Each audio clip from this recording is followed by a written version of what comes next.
தமிழக வெற்றிக் கழகம் தலைமையிலான அரசு தனது முதல் பட்ஜெட்டை தாக்கல் செய்கிறது.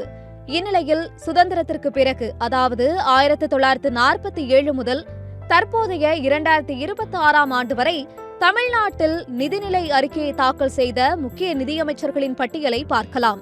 பி. கோபால ரெட்டி சுதந்திரத்திற்கு பிறகு சென்னை மாகாணத்தில் 1948 முதல் 1951 வரை தொடர்ந்து 4 முறை பட்ஜெட் தாக்கல் செய்தார்.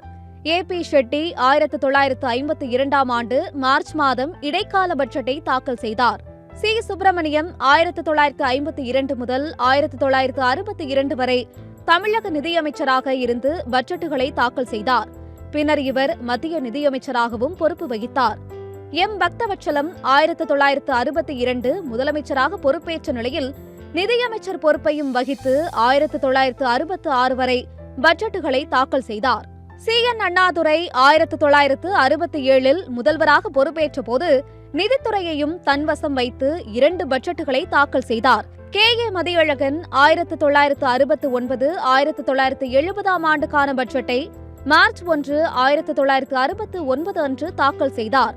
மு. கருணாநிதி முதலமைச்சராக இருந்த காலகட்டங்களில் நிதித்துறையையும் கவனித்து தமிழக வரலாற்றிலேயே அதிகபட்சமாக 13 முறை பட்ஜெட் தாக்கல் செய்துள்ளார். 1969 முதல் 1976, 1989 முதல் 1991, 1996 முதல் 2001 ஆகிய காலகட்டங்கள் அடங்கும். நாவலர் வி. ஆர். நெடுஞ்செழியன் 1971, 72, 1972, 73 மற்றும் அதிமுக ஆட்சி காலங்களான 1989, 90, 1990, 91 உள்ளிட்ட பல ஆண்டுகளில் நிதியமைச்சராக பட்ஜெட் தாக்கல் செய்துள்ளார். கே. அன்பழகன் திமுக ஆட்சி காலத்தில் 2006 முதல் 2011 வரை நிதியமைச்சராக இருந்து தொடர்ந்து பட்ஜெட்டுகளை தாக்கல் செய்தார். ஓ. பன்னீர்செல்வம் அதிமுக ஆட்சி காலங்களில் 2001 முதல் 2006 மற்றும் 2011 முதல் 2017 ஆகிய காலகட்டங்களில் நிதி பொறுப்பை வகித்து பலமுறை பட்ஜெட் தாக்கல் செய்துள்ளார். பி.டி.ஆர். பழனிவேல் தியாகராஜன் மு. க. ஸ்டாலின் தலைமையிலான திமுக ஆட்சியில் 2021 முதல் 2023 வரை நிதியமைச்சராக இருந்து தமிழ்நாட்டின் முதல் காகிதமில்லா பட்ஜெட்டை தாக்கல் செய்தார்.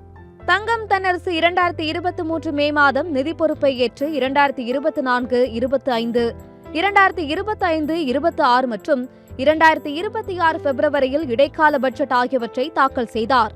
முதலமைச்சராக சி. ஜோசப் விஜய் தலைமையிலான புதிய அரசு பொறுப்பேற்றதை தொடர்ந்து தற்போதைய நிதியமைச்சராக மரிய வில்சன் நியமிக்கப்பட்டுள்ளார். தாவேகா அரசின் முதலாவது பட்ஜெட், அதாவது 2026, 27ஆம் நிதியாண்டிற்கான நிதிநிலை அறிக்கையை தாக்கல் செய்ய உள்ளார்.